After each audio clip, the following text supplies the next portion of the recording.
thank you very much.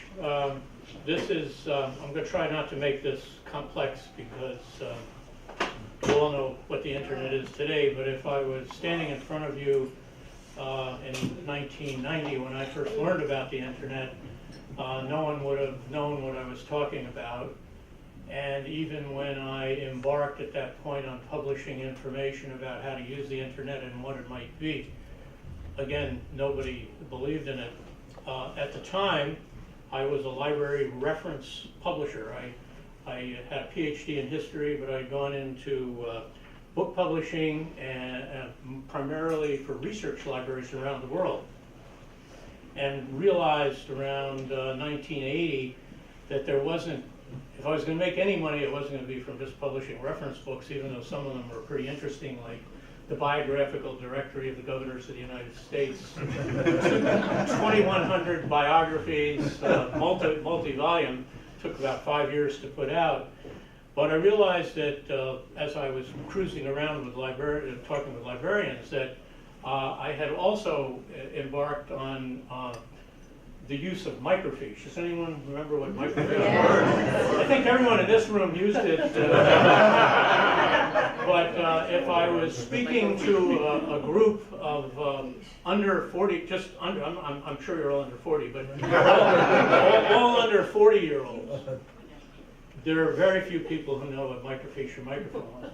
But I became the expert on microfiche and microfilm about the same time I was doing these reference books, because I was putting reference materials on microfiche and microfilm. So I started to get into the delivery of information. And the other thing about my background, I've been very lucky. I've met a lot of significant people in technology, and I even worked for Robert Kennedy for 2 years before most of you were born in the 1960s. But so I started to do seminars on how to use various technologies for libraries. When the PC came along, I would say, oh, well, people are starting to use the PC, they've got to use it in libraries. So if you probably remember, there were magazines and how-to books, how do you use the first Apple or the first IBM PC. I would sort of tilt that a little bit and publish information for libraries. So this is how I got into the internet space. I got into it because one day a librarian said to me at a meeting I was having, and we were always looking for the next big thing, to publish a book that might sell 2,000 copies. What is the next big thing? And this was March, and these are the days before you had one of these. I had a little pocket secretary, and I was sitting there waiting to write down something, and she said, she was a librarian from the University of Maryland. She said, the next big thing is going to be the internet.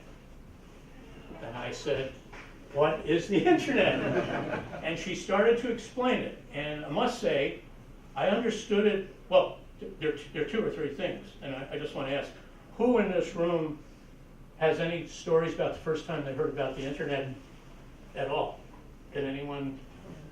Marshall McLuhan talked about reading a newspaper from the cloud. Okay. Back, this would have been the end of the 60s, beginning of the 70s. Yeah. Well, of course, at that point, and again, this segue, the way the internet started, and then I'll get back to the librarian, the way the internet started was in the 1960s. There is a group in the Pentagon that you see the group mentioned periodically, called DARPA. And I actually can't remember what it stands for, but what it is they do research on Advanced Research Program. There you go. Come on up. And these guys brainstormed one day. There may have been some women. We've got to be very careful what we say these days, but back then it was probably all men. And they said, what happens if there's a nuclear attack? How are we going to be able to get information? The telephone lines are going to be down. I mean, there really wasn't many other ways to do things. And they brainstormed, they came up with this idea that if they could create a special type of network that one could communicate, that no matter what happened, it couldn't get knocked out. And again, it's very complex about where the signals went to and whatever, but the idea was the messages being relayed from one point to another point were never always the same. So this was called DARPANET. And that actually, of course it wasn't commercial, it was the beginnings of the internet. And initially there were just 4 of these areas around the United States. We'll fast forward to that in a minute, but getting back to the librarian, at this point now it's 1990, there is no commercial use for the internet anywhere. It's now being used by research libraries and some academics in the engineering field. And you had to be, again, I don't know if anyone was thinking about using the internet back in these days. You might have remembered Lexis and Nexus and other types of online searching. Prodigy. Well, yeah, well, that was to use Lexis and Nexus, it was always commercial, was about $280 a minute to do searches on a legal database.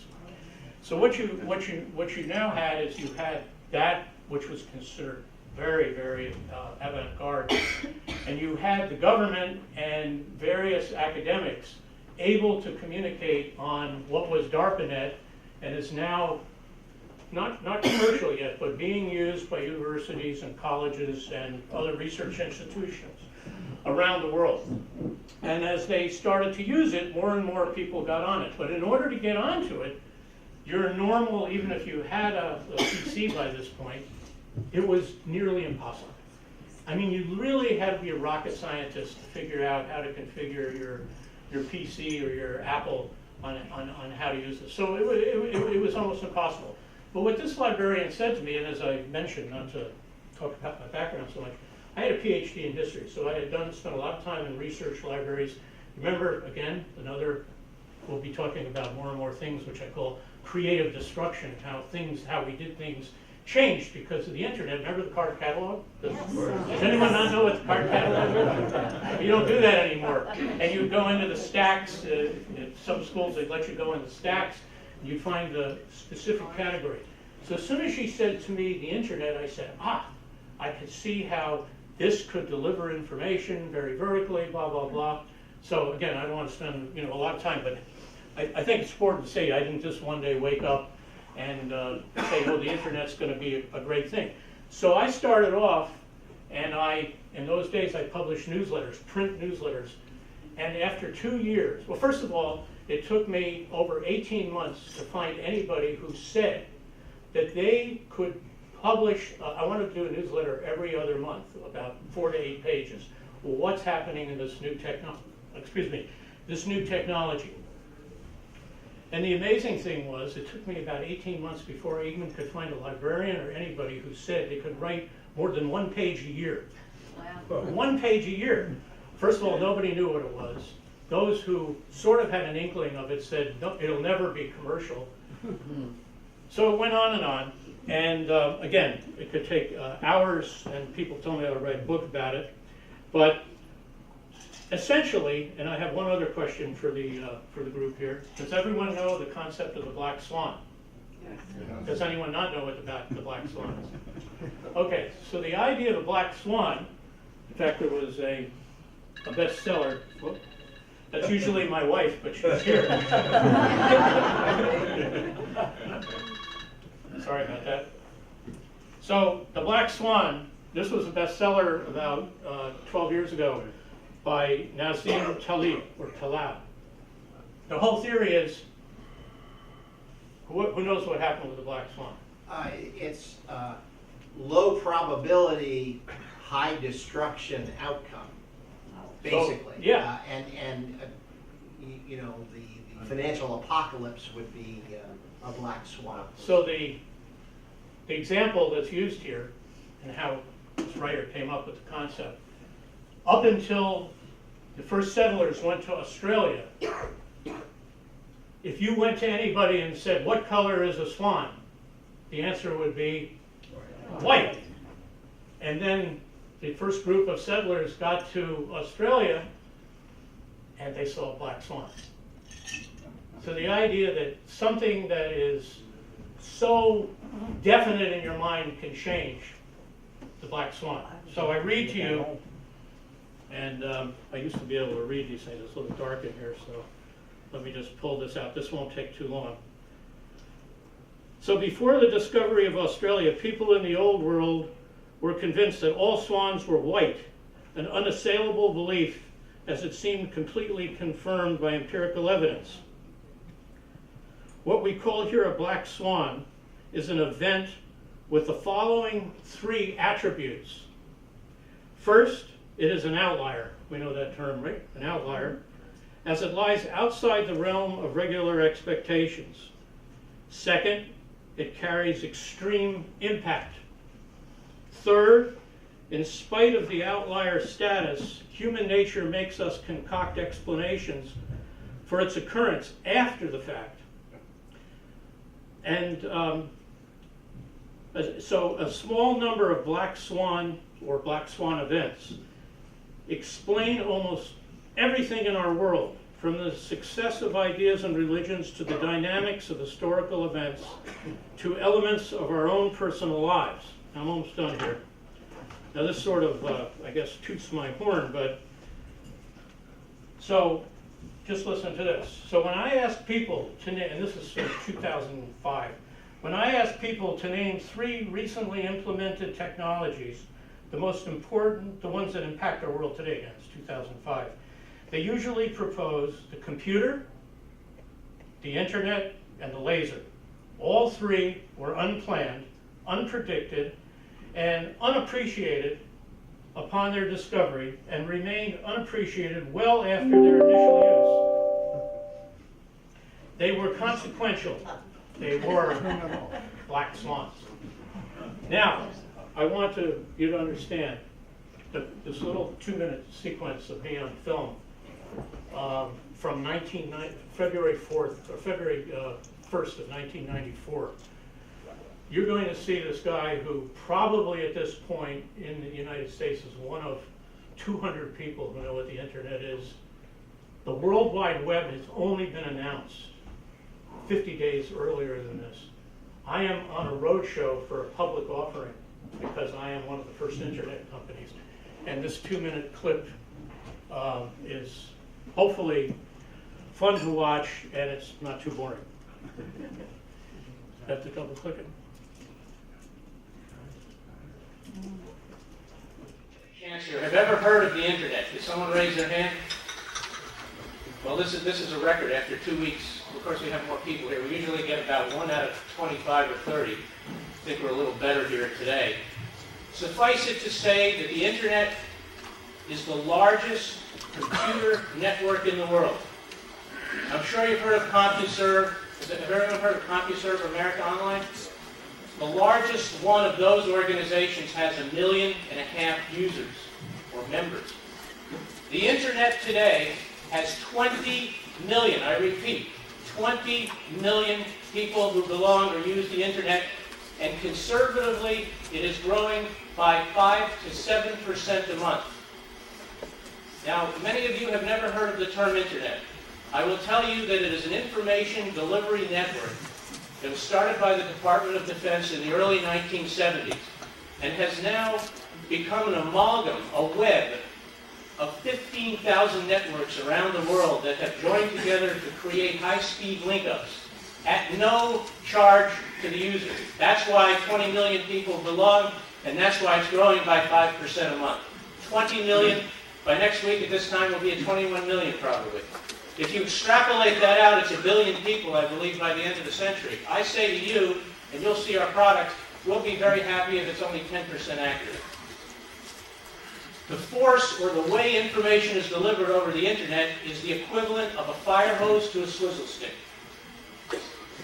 At the very lowest level, the reason why so many people are using the internet, I'll be happy to talk with you after these 30 minutes that I have, or fewer now.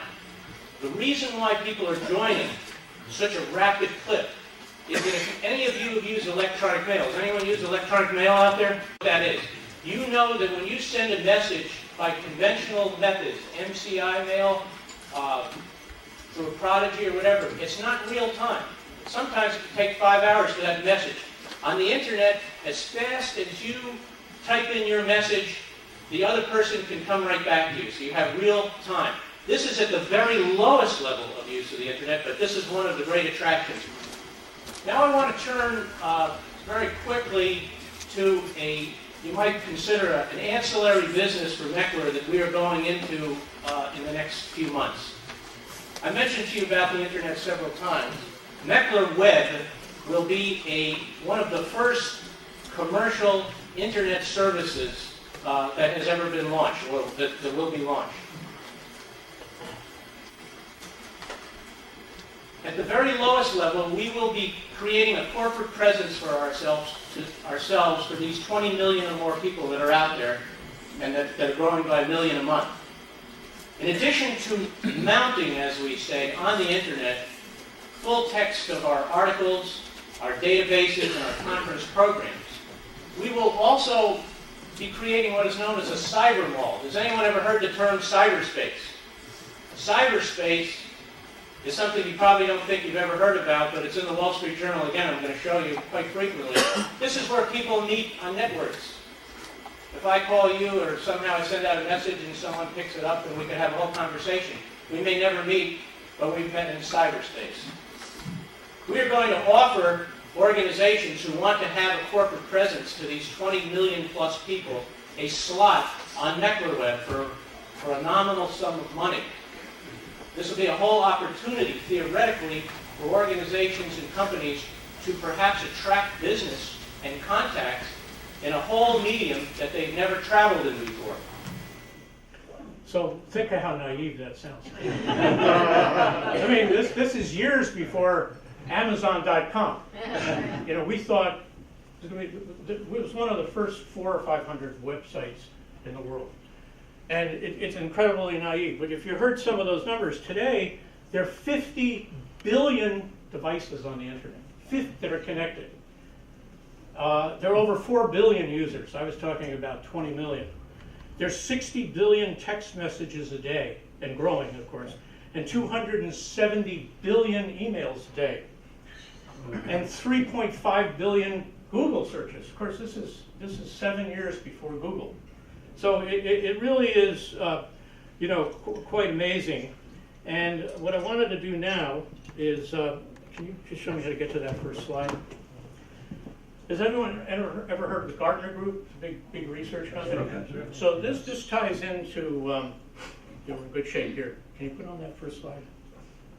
Okay, so this is called the hype cycle for emerging technologies. And far over on the left there, I know there's a laser here, but it says innovation trigger, peak of inflated expectations, trough of disillusionment. That's what happened with the internet in 2000 when all the internet stocks crashed, including mine. Slope of enlightenment and then plateau of productivity, which is where we've been since 2003 or 4. In fact, let me ask the audience, does anyone use Priceline or know what Priceline is? Sure. Priceline was one of the great internet stock high flyers in the 90s. It went down to 60 cents in the spring of 2000 when there was an internet stock crash, and a lot of people said, oh, it's a fraud, trough of disillusionment. Today, it's trading for about $1,500 a share. I remember at this period when Heidi Miller, who was like the number 2 person at Citibank, left to go to an internet company. Everyone thought she was crazy. The company, I think it was pets.com, it went broke.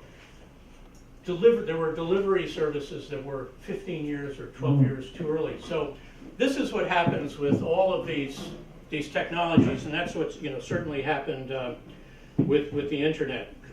And so now it's now 1995, and I have had a meeting with Bill Gates in Bill Gates invited me to his house for dinner in 1986 because I can't talk about different things they did, it's too much. But I was the expert on something. Does everyone know what CD-ROM was? Yeah. Remember I said I got into the delivery of information? I was probably the foremost expert on CD-ROM. So I had seen Bill Gates in late 1993 in New York, and I had a meeting with him. At that time, I wasn't best friends, but I was friendly with him. And I told him that his company moving into CD-ROM was too late, that the internet was going to be the big thing. Microsoft was very slow to getting into the internet. So in 1995, I saw him on TV on the Tom Brokaw News. I guess everyone remembers Tom Brokaw.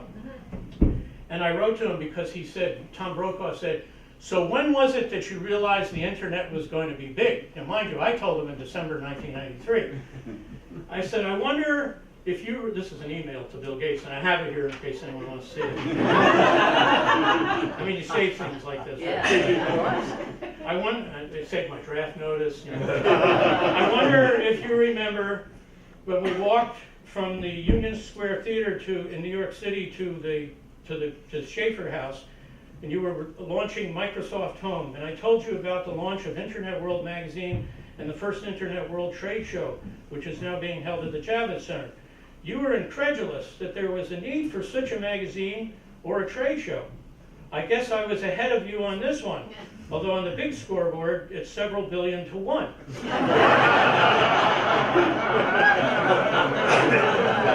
Now, that was a great mistake. Because any connection I had, if you know anything about Bill Gates, you don't ever tell him anything. So within 2 minutes, he wrote back, if your goal is to say I told you so, then fine. However, I don't remember the conversation the same way you do. Anyway, that was one of my, that was a big mistake. So then all of a sudden, and again, this is another way to, not just to show me, I found myself, do you remember, again, it's a great thing, the average person here is 15 years old. None of the things I'm talking about would be known. Does anyone remember Adam Smith's Money World? Okay. This is early 1985. 30 million Americans are now online, but few of them are making money. Alan Meckler is, and he's not in the computer business. Where's all this online technology going? Who will be the big winners and losers? And will there come a day when you'll absolutely have to be online? Will it be easy and cheap? With me now is Alan Meckler, CEO of Meckler Media. His company publishes several magazines about the internet and the web, and it holds trade shows around the world that display the latest online technology. How does anybody know it's there? All these people have computers. They turn on their computers, says, hello, what do you want to do today? How do they even know it's on? Well, yesterday I wasn't on, today I am on. How does anybody know? Well, this is the great dilemma, and again, it's a term that I use is Darwinian. The strong are going to survive, but because of the nature of the internet, it can be hundreds of thousands of them. The way it's going to survive, or the way people are going to know about it, is because if you have good content, if you have good information, then people will find you, because that information spreads by something which I mentioned called word of net. It is late in the game to create a powerful brand. This is similar to starting TV networks. Take a look at what Rupert Murdoch did. He came along and very late in the game and created a fabulous, the Fox network, now an equal in essence to the others. But wouldn't that have been a lot easier to do in 1953 or 54? There were a lot of people who had the money, but they didn't see the light. Look what his cost was versus the cost of starting a network then. You must look at websites in exactly the same way. The difference is that websites, to be successful, must be what I use the term, is extraordinarily vertical. This is going to attract, even if it only attracts 20,000 people a week, by doing a demographical study, you're probably going to find out the average person who looks at this has a household income of $275,000. Well, you've picked a juicy example, haven't you? But you see, that should happen for batteries, it should happen for CDs, it should happen, in our case, for the business of the internet. It should happen for antique boats, it could happen for pottery, it could happen for almost anything. And I think one of the great opportunities that we're going to see is that people who have avocations for the first time are going to be able to create businesses as a part-time job, which could ultimately evolve into a full-time business because of the internet, by creating a website such as this, doing it on the side, building up that following, and then all of a sudden have a commercial success. Hello, what are you interested in? When you put fly fishing, you type it in. Correct. And then it goes and looks for things for you. That's right. And So it's like a big yellow pages, isn't it? well, that's one of my themes, is that the internet will have the same impact, but or a greater impact than the telephone and the Yellow Pages combined. The way I thought, there's an amazing statistic also that came out.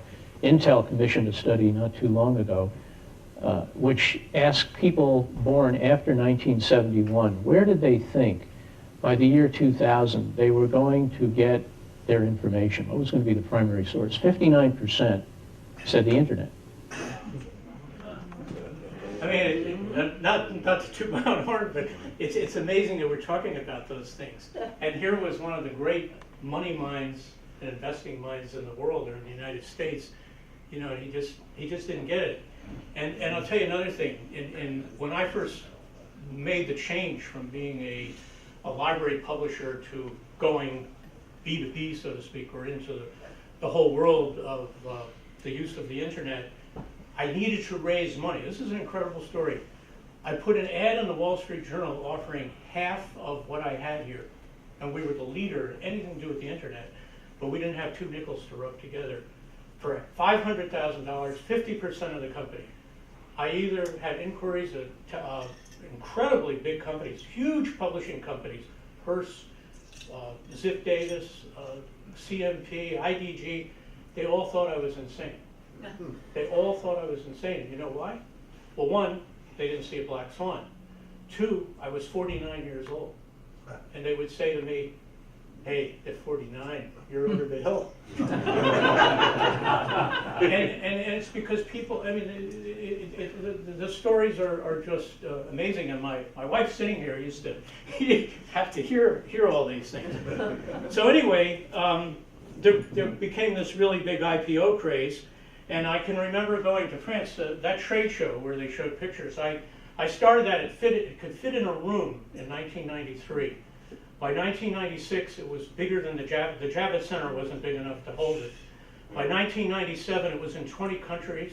We were filling up half of the McCormick Center. We outgrew the Moscone Center, and we went into the Los Angeles Convention Center. It was really quite a rocket ride. And we launched it all over the world. It was in 20 countries. And I used to get people from the UN calling me up, would you start an Internet World show in Lesotho, or whatever it was. It was really quite amazing. But I remember being in France, and they said they would not start one because, again, I don't know if anyone knows their French communications history. They had something called Minitel there. Minitel was a little box, like a cable box that sat on the TV. The French were so worried about controlling, they wanted to control the internet. They thought that there's no way that the internet or the World Wide Web, which a lot of people confuse, could undo, that there was no way the French would be interested in it. And of course, the rest is history. We know that the internet just took over the world. Now, I'm just going to tell you a quick Steve Jobs story, and then we'll get into cryptocurrency, which is shorter than the internet stuff. So, in 1996, Steve Jobs was down and out. He was doing Next Computer, and we were running these Internet World trade shows where we'd get 75 to 100,000 people. We would get 500 to 600 exhibitors. Companies like Microsoft would take 10,000 to 15,000 square feet of space. And we would have 5 keynote speakers over the 2 or 3 or 4 days of the show. It was always really hard to get the 5th speaker, because if you were a big guy like the head of IBM, Lou Gerstner, we get all those kinds of people. They were lining up to be a speaker to show that their company was right at the front of the internet line, even after none of them understood it. So one day we're sitting around, so we can't get the 5th guy. So I said, well, why don't we try Steve Jobs? Now, Steve Jobs at this point was really down and out. He got booted out of Apple, Next Computers. So I called up his office, got through right away. He became the 5th speaker on the last afternoon. And where we usually have 5,000 to 6,000 people sitting in the keynote rooms, there was just 500 or 1,000 people. Very appreciative guy. Fast forward to 2005, and he's now, obviously we know what's happened. And I happen to, I'm still in business, I'm still in business today, and I get this call, and the person says, Steve Jobs is on the phone for you. I said, oh, come on, it's not really Steve Jobs. Lo and behold, he says, hey, hi Alan, I remember, being at Internet World, blah, blah, blah, which was very nice, because we didn't certainly have a relationship. He wanted to buy, does everyone know what a URL is?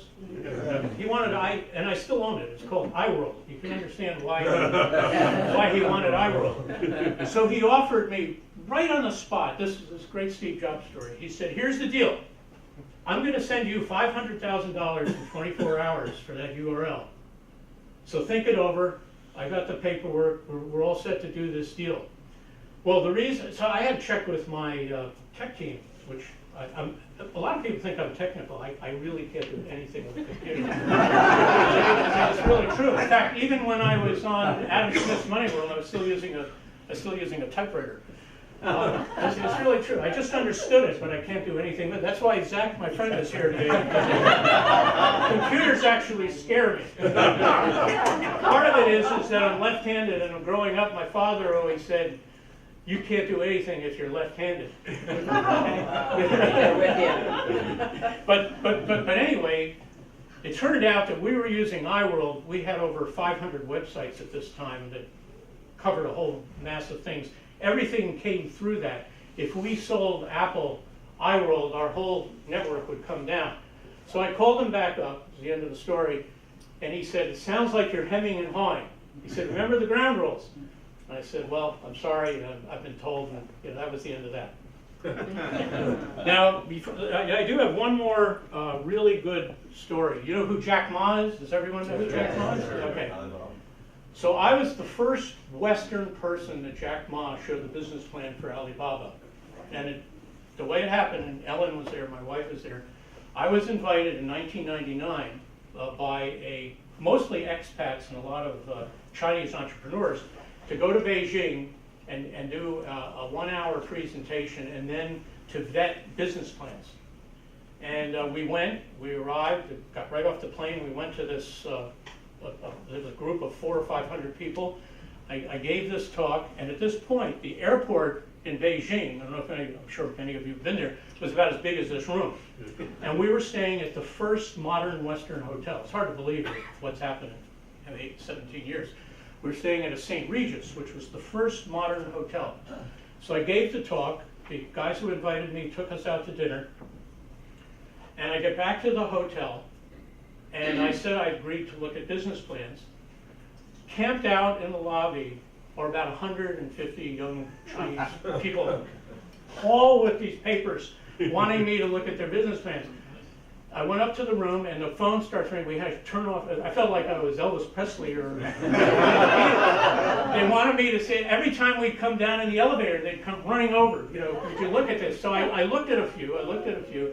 But we wanted to see the Forbidden City. We wanted to go to the Great Wall, and I had to be in Hong Kong. So the host who had invited me, an expat from New Zealand, he said to me, "Look, there's one guy that I'm doing some work with.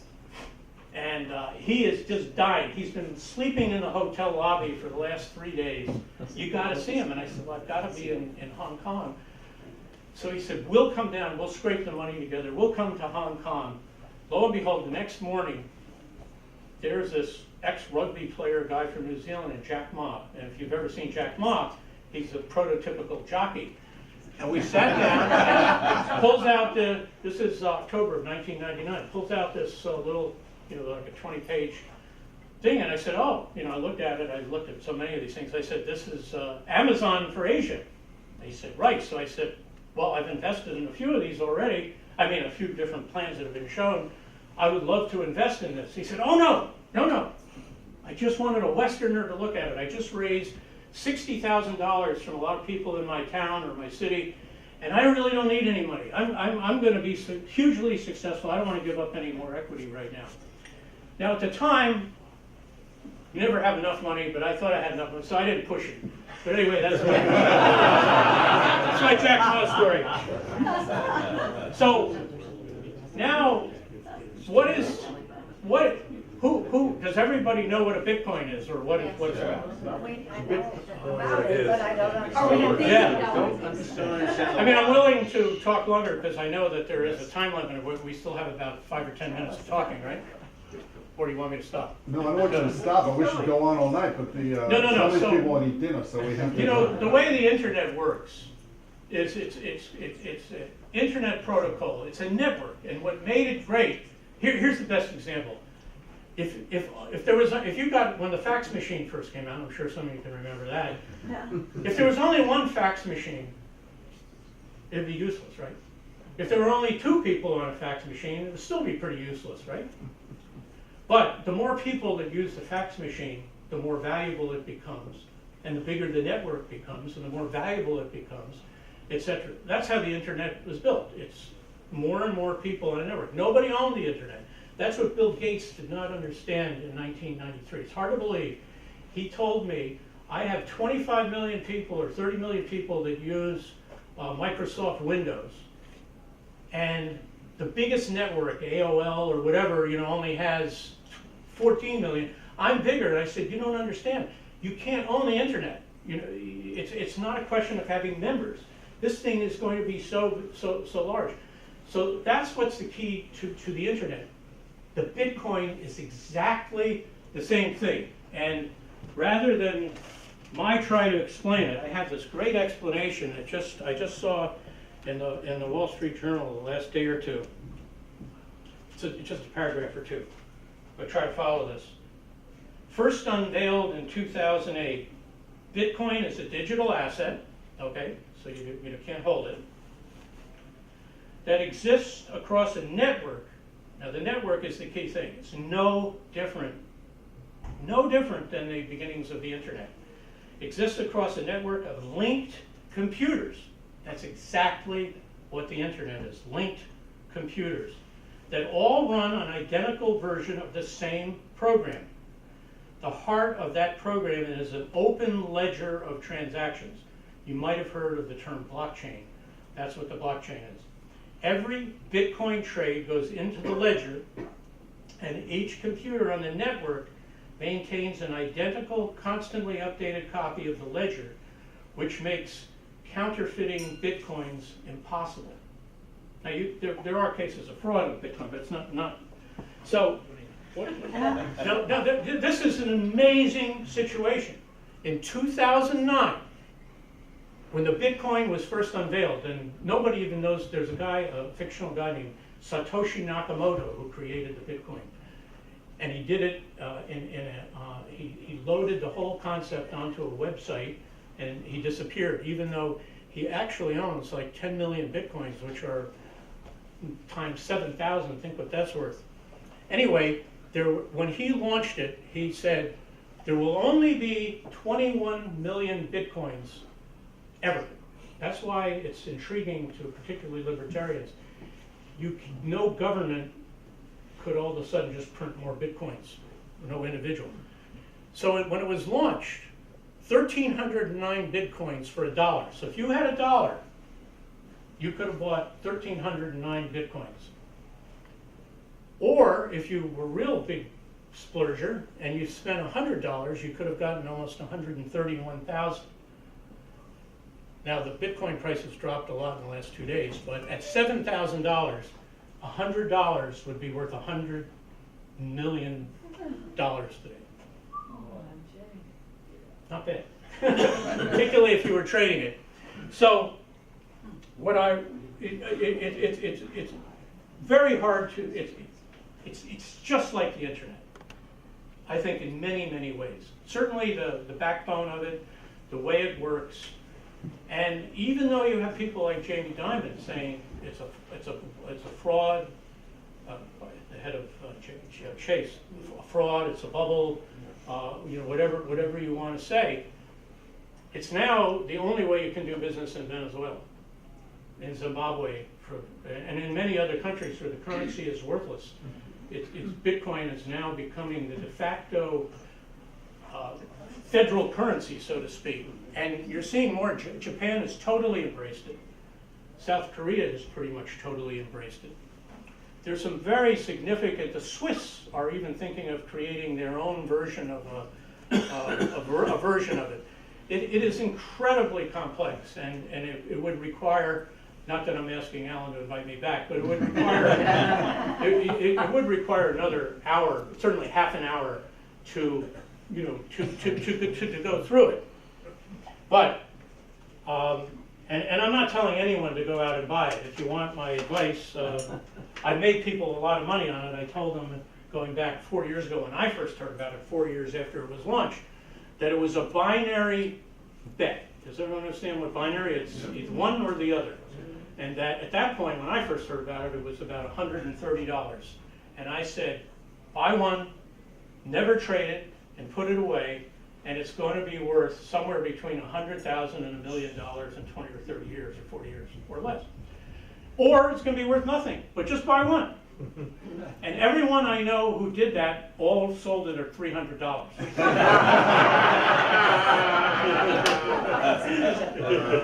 I've held on. I've held on. I didn't buy that many. I said I was going to buy 5 every month, like come hell or high water. I didn't do it, but I bought enough. But the point is it a black swan or is it a bubble? I mean, you have to make your own decision. But the creative destruction that the internet caused, if you go back and you see those videos, particularly the one with Adam Smith, who would have thought what was going to happen? In those days, no, if you were in this room and you heard about the internet, you'd say, no way I'm ever going to do online banking. No way I'm going to give my social security number, on the internet. No way I'm going to do this. No way I'm going to do that. Now, your travel, your banking, everything is the internet. And yet everybody said, it's not going anywhere. It's a joke, whatever. And look what Jeff Bezos has done. I'm sure I have not met him, but I'm sure he was at my first Internet World shows for sure. But the fact is, this is going to cause creative destruction.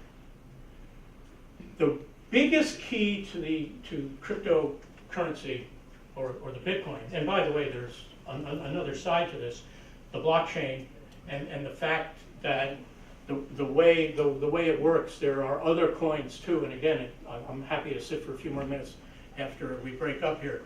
But the fact is that the Bitcoin and crypto assets, which is another way of looking at it, which is the blockchain as well, the ledger that I was talking about, is created in such a way, it's just like the internet. There's no need for a middleman.